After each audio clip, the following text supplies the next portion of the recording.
주님께서 사랑하시는 재림 청년 여러분 안녕하세요. 오늘의 주제는 참 예배의 길입니다. 복습해 보십시다. 신앙은 예수님 사랑, 사랑은 아버지 은혜, 은혜를 통해 얻는 구원은 성령의 침례, 성령을 통해 드리는 예배, 오늘은 참 예배의 길입니다. 먼저 성경을 열어 함께 읽도록 하겠습니다. 요한복음 4장 24절입니다. 하나님은 영이시니 예배하는 자가 신령과 진정으로 예배할지니라.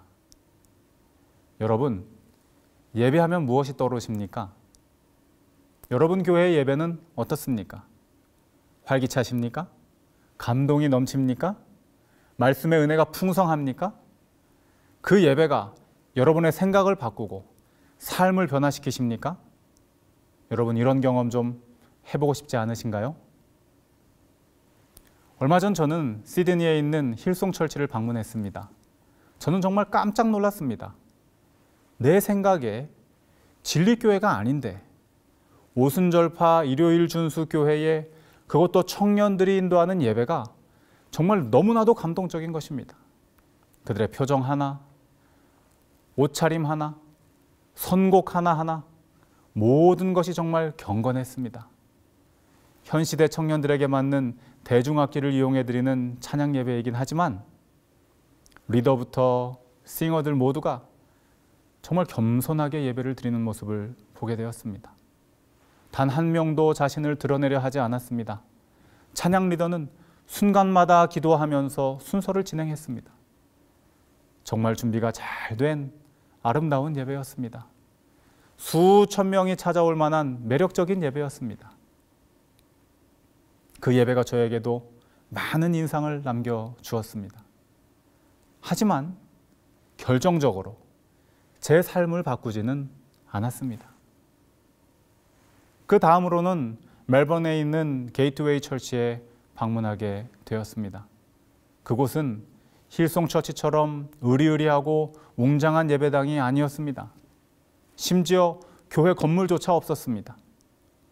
제가 초청을 받은 금요일 저녁 예배는 한 경건한 젊은 청년 부부의 가정집이었어요.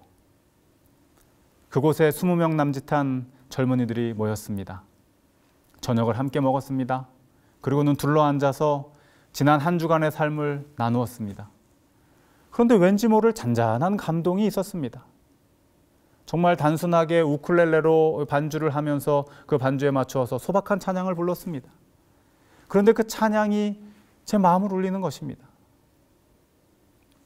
그리고 성경을 열어 한 절씩 읽으며 말씀을 연구했습니다. 참 달달했습니다. 저는 궁금해졌습니다. 힐송 철치와 뭔가 다른데 이건 뭘까? 마지막으로 그룹별로 나누어져서 함께 개인의 기도 제목을 놓고 서로를 위해 기도할 때에 제 마음속에 한 가지 답을 얻게 되었습니다. 그들은 생활 속에서 단지 예배일 그날만이 아닌 예배드리는 그 장소만이 아닌 그들의 일상생활 속에서도 간절함으로 예배드리고 있는 자들이라는 것을 느꼈기 때문입니다. 그들의 기도는 정말 절실했습니다. 그들의 삶과 직결되어 있는 간절함이었습니다. 서로를 위해 기도할 때에 서로를 아끼는 그 애틋한 마음이 느껴졌습니다. 만약 내가 하나님이라면 이들의 기도를 제일 먼저 들어주겠다 싶었습니다. 저는 이 교회가 제7일 안식일 예수재림교회임에 감사했습니다. 저는 이 청년들이 재림 청년들이었음에 감사했습니다. 좋은 교회가 아니었습니다. 훌륭한 설교자가 없었습니다. 그냥 일상을 사는 가정집이었어요. 그냥 일상을 살아가는 청년들이었습니다. 그러나 그 가운데 주의 영께서 거하고 계셨습니다. 신령과 진정으로 드리는 예배였습니다. 그들을 통해 지난 15년 동안 3개의 교회가 개척되었다고 합니다. 제가 서두에 질문을 드렸습니다. 여러분 예배하면 무엇이 떠오르십니까? 여러분 교회의 예배는 어떻습니까? 활기차십니까? 감동이 넘칩니까? 말씀의 은혜가 풍성합니까? 그 예배가 여러분의 생각을 바꾸고 삶을 변화시키십니까? 예배는 장소와 상관이 없습니다. 예배는 시간의 구애를 받지 않습니다. 화려한 찬양과 순서들이 예배의 핵심이 아닙니다. 설교자의 감화가 예배를 지배하지 않습니다. 다만 예배자의 삶이 예배를 예배답게 하는 것입니다. 오늘 주제 성경절, 하나님은 영이시니 예배하는 자가 신령과 진정으로 예배할지니라. 여러분, 예배에 대한 대표적인 이 성경절은 성전에서 선포된 말씀이 아닙니다. 장소와 상관이 없다는 거예요. 안식일에 주어진 기별도 아닙니다. 시간과도 상관이 없다는 것이죠. 잘 준비된 순서 중에 전달된 메시지도 아닙니다. 선택받은 백성 유대인에게 주어진 기별도 아닌 것입니다. 그렇다고 많은 대중들 앞에서 외쳐진 것도 아닙니다. 정말 미천하고 가련한 사마리아 여인, 아무도 없는 한적한 우물가에서 예수님께서 개인적으로 하신 말씀입니다. 여러분 잘 아시다시피 예배는 우리가 주님께 드릴 수 있는 유일하고도 가장 가치 있는 행위입니다. 아담의 범죄 이후 창세기 4장 가인과 아벨의 제사부터 요한계시록 19장 왕의 잔치와 새들의 잔치로 온 우주를 정결케 하시기 전까지 주님께서는 줄기차게 우리에게 예배를 요구하십니다. 그래서 재림교회의 마지막 사명인 새 천사의 기별, 그 첫 번째 기별이 바로 예배에 대한 것이죠. 하늘과 땅과 바다와 물들의 근원을 만드신 이를 경배하라 하더라. 예배드리라는 것입니다. 왜 예수님은 성경의 핵심이자 재림 성도들의 마지막 사명인 예배에 대해 이렇게도 개인적이고도 은밀하게 말씀해 주신 것일까요? 그것도 선택된 제자들도 아니고 정말 무가치하게 여겨졌던 한 여인에게 왜 이 귀한 기별을 주신 것일까요? 좀 이상하지 않습니까? 뭔가 있는 것 같지 않습니까? 사실 이 여인에게는 두 가지 비밀이 있었습니다. 한 가지는 남들 다 아는 비밀, 그러나 그녀 앞에서는 누구도 함부로 말할 수 없는 비밀, 남편이 많은 더러운 여인이라는 것이었습니다. 두 번째는 아무도 모르는 비밀, 오직 우리 예수님께서만 아시는 비밀이 그녀에게 있었습니다. 그것이 바로 오늘 예수님께서 그녀를 찾아오신 이유입니다. 이 비밀이 과연 무엇일까요? 오늘 본문 바로 윗절인 23절을 함께 보시겠습니다. 아버지께 참으로 예배하는 자들은 신령과 진정으로 예배할 때가 오나니. 여기 보니 마치 침례가 이 두 종류로 표현되었듯이 여기에 두 예배가 소개되고 있습니다. 첫 번째는 참예배입니다. 두 번째는 신령과 진정으로 드리는 예배입니다. 다시 말해서 24절에 말씀하시는 신령과 진정으로 드리는 예배는 그 드려지는 때가 있는데 그때는 바로 아버지께 참으로 예배하는 자들에게 주어진다는 것이죠. 그리고 그런 사람을 아버지께서 찾아가신다는 것입니다. 이해가 되셨나요? 다시 한번 정리해 봅시다. 예배는 두 가지입니다. 참예배와 신령과 진정으로 드리는 예배. 신령과 진정으로 드리는 예배는 그 때가 있습니다. 그때는 아버지께 참예배를 드리는 자들에게 주어지는 것입니다. 그리고 더 놀라운 사실은 아버지께서 그 참예배자를 찾아가신다는 것입니다. 예루살렘이나 그리심산이나 어느 성전으로 가야 하는 것이 아니고 아버지께서 친히 직접 그곳으로 찾아가신다는 것입니다. 그 때가 바로 신령과 진정으로 예배드리는 때, 곧 찾아오시는 아버지를 만나는 때라는 것입니다. 여러분, 오늘 요한복음 4장에서 이 가련한 여인이 직접 찾아오신 예수님을 만났습니다. 곧 이 때라. 신령과 진정으로 드리는 예배를 이 여인이 예수님 앞에서 혼자 경험하고 있는 것입니다. 이 예배는 그녀의 생각만을 바꾼 것이 아닙니다. 그녀의 삶을 송두리째 바꾸었습니다. 수모만 다니던 그녀가 세상을 향해 외치게 되었습니다. 전도자가 된 것입니다. 예수님께서 전도하실 때 사용하셨던 바로 그 말씀, 와 보라, 이 말씀을 그녀의 입을 통해 다시 듣게 되는 것입니다. 그렇다면 아직까지 말하지 않은 그녀의 두 번째 비밀, 아무도 몰랐던, 오직 아버지만 아셨던 그 비밀, 그것은 무엇이었을까요? 아버지께서 찾아오시는 조건은 참 예배를 드리는 것이라고 말씀드렸습니다. 그렇다면 그녀가 참 예배자라는 말인데, 과연 그녀는 무엇을 했길래 그녀의 삶이 참 예배가 되었을까요? 우리는 그 비밀을 시대의 소망에서 찾을 수 있습니다. 그녀는 가장 고상한 계시를 받아들일 준비가 되어 있었다. 가장 고상한 계시가 무엇입니까? 바로 예수 그리스도이십니다. 아하, 그러니까 이 여인은 예수님을 만날 준비가 이미 돼 있었다는 말입니다. 왜요? 한낮에 물동이를 들고 나가서 예수님을 만났기 때문입니까? 아닙니다. 더 이어서 보시겠습니다. 그 이유는 그녀가 성경 말씀에 흥미를 느꼈으며, 뭐라고요, 여러분? 그녀가 성경에 관심이 있었다고요. 더 보시겠습니다. 성령께서 더 많은 빛을 받도록 그녀의 마음을 준비시키고 계셨기 때문이다. 그렇습니다. 그녀는 구약 성경의 약속을 연구하였습니다. 그녀는 이 예언을 이해하기를 갈망했습니다. 주님의 영께서 그녀에게 역사하고 있었다. 우물에 잠깐 물 길러 나오는 일 외에는 온종일 집안에만 있었던 그녀가 하루 종일 뭘 하고 있었다고요? 성경을 열어 연구하고 묵상했습니다. 여러분, 정말 놀라운 반전이죠.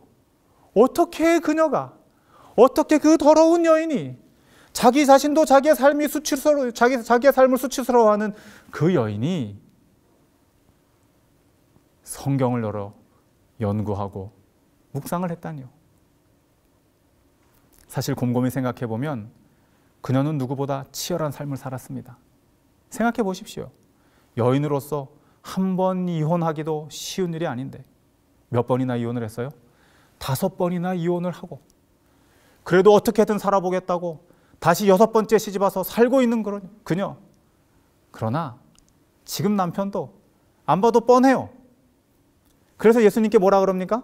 남편이 없다고 말합니다. 지금 남편은 남편 같지도 않은 거예요. 이런 꼬일 대로 꼬인 인생 속에서 그녀는 생각합니다. 내 삶의 갈증은 사람이 해결할 일이 아니다. 나에게는 메시아가 필요하다. 성경을 열어 구약의 약속을 연구하자. 그것이 그녀의 하루의 일과였습니다. 아무도 모르는, 오직 주님만 아시는 그녀만의 비밀, 누구도 생각지 않았던 놀라운 반전. 이런 여인도 성경을 열어 메시아를 찾다니. 그녀는 거기서 멈추지 않습니다. 메시아를 만나려면 예배를 통해 가능하다는 것을 말씀을 통해 깨달았어요. 그래서 제사에 대해 연구했습니다. 예루살렘으로 가야 한단 말인가? 그리심산으로 가야 한단 말인가? 나는 물 길러 갈 염치도 없는데 어찌 거룩한 성전까지 갈 수 있단 말인가? 그래서 그녀는 기도합니다. 그리고 그녀의 기도는 신실했다고 시대의 소망은 기록하고 있습니다. 한 번의 기도가 아니라 성실한 기도였다는 것이죠. 그녀의 삶이 기도의 삶이었고, 그녀의 삶이 말씀을 묵상하는 삶이었다고 시대의 소망은 말하고 있는 것입니다. 그러니 성령의 인도하심을 받을 수밖에 없는 것이죠. 처한 상황 속에서 말씀을 열어 영혼을 달래고, 기도를 통해 마음을 열어 메시아를 바라는 이 여인의 삶, 이것이 바로 참 예배인 것입니다. 그리고 드디어 오늘 약속하신 대로 예수 그리스도께서 그녀를 찾아오셨습니다. 신령과 진정으로 드리는 예배의 때, 바로 그때가 오늘인 것입니다. 그녀가 다른 사람들 만나는 거 부끄러워하니까 제자들까지 다 어디로 보내시고 예수님 혼자 오십니다. 참으로 예배하는 자를 아버지께서 찾으신 것입니다. 신령과 진정의 예배가 이루어진 것입니다. 이 예배로 그녀는 변합니다. 그녀의 모든 것이 다 해결됩니다. 여러분, 예배란 이런 것입니다. 주님께서 사랑하시는 재림 청년 여러분, 여러분의 삶이 치열하다는 걸 알아요. 다 공감하지 못해도 이곳저곳에서 들어서 압니다. 저도 여러분만한 때 그 삶을 살았지만 요즘은 더 힘들다고 그러더라고요. 처음 들어보는 단어들입니다. 3포 세대, N포 세대. 뭘 해도 잘 안 되는 걸 넘어서서 이제는 아예 아무것도 안 된다면서요. 인생의 선배로서 참 미안합니다. 우리나라 청년들에게 너무 미안합니다. 대학 재수, 삼수, 사수, 취업 재수, 삼수, 사수, 어쩌면 이 여인처럼 5번, 6번 인생을 정말 치열하게 살아가는 우리 청년들, 제가 해줄 것이 없어서 너무 미안합니다. 그래서 오늘 여러분께 예수님을 소개하고자 합니다. 우리 주님께서는 능치 못할 일이 없으십니다. 그리고 그분은 그 문제를 해결해 주시기 위해 기다리고 계십니다.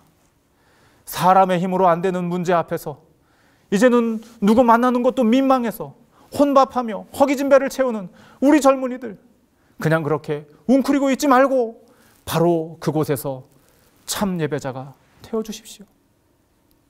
이것도 해보고 저것도 해보고 다 해봐도 안 되는 그런 상황이라면 있는 그곳에서 참 예배자가 되십시오. 말씀을 열어 그리스도를 찾으세요.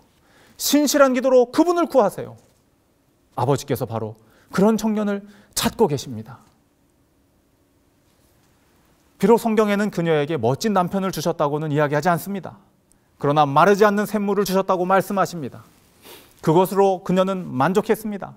세상이 주는 평안과 성공, 비교도 안 되는 하늘에서 내리는 평안을 얻었다고, 세상에 속한 사람이 아닌 하늘의 사람이 되었다고 말합니다.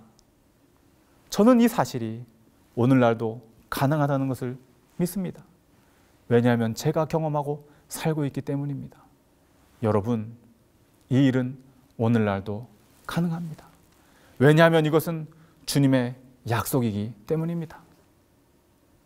세상 사람들은 모두 나를 멸시하고 내 맘대로 되는 일이라고는 하나도 없어서 곤란한 가운데 있더라도 우리가 있는 그곳에서 말씀을 열고 그리스도를 영접하기 위해 기도할 때에, 참 예배가 내 삶의 터전에서 이루어질 때, 그런 일을 찾고 계시는 하늘아버지께서 오늘 나를 찾아오시는 것입니다. 이 비밀, 오직 주님께서만 아시는 비밀, 도저히 상상도 안 되는 환경 속에서, 누구도 상상하지 못하는 형편 속에서도 말씀을 열고 기도하는 참 예배의 비밀, 이 비밀이 여러분의 삶에 있게 되기를 축복합니다. 이 예배로 여러분의 삶이 바뀌기를 기도합니다. 우리의 삶이 예배가 될 때에 예배가 우리의 삶을 바꾸는 것입니다. 신앙은 예수님 사랑입니다. 사랑은 아버지의 은혜입니다. 그 은혜로 받은 구원은 기도를 통한 성령의 침례로 확신합니다. 그 성령의 인도하심으로 여러분은 참 예배자의 삶을 살게 되는 것입니다. 이 귀한 약속이 여러분의 삶 속에서 이루어지기를 우리 주님의 이름으로 축복합니다.